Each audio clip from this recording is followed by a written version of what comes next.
Hi guys, amazing life to all. Welcome to Amazing LBTV. Ito yung ating vlog for today. Nadaanan ko lang yung mga birds sinisilip ng cat. Sana wag naman niya awayin. Sana bati naman niya. So dito kasi si ate, nagpapakain siya rito ng mga stray cats. So hindi ko lang sure kung more or less friends sila ng bird. Kasi meron akong cat na friend niya yung bird. Pero ito, mukhang hindi niya friend yung mga birds. So, amazing shoutout sa ating mga super chatter friends. Right again for the soul vlog.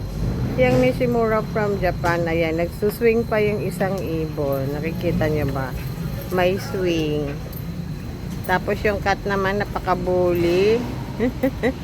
Ayan ang ating vlog for today. Shoutout sa mga pet lovers dyan. Naniniwala sa forever. Naningki kay in town, Princess Carla. Thank you so much. Tingin nyo guys. Mahaharm niya kaya ang mga birds? Kitty, wag anak. BFF dapat kayo. Yung ibang cats ko, BFF yung birds, pero yung iba hindi.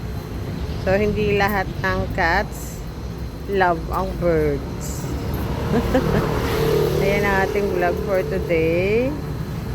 Dito ito sa sa aming kabilang street. Montoho kami, Solchuaga ito. So, shoutout sa aking mga friends, Kapulong family, Coaching family. Thank you so much din. So, yun ang ating vlog for today. Si Kitty ng ate. I hope, apat itong birds. I hope apat pa rin siya for the following days.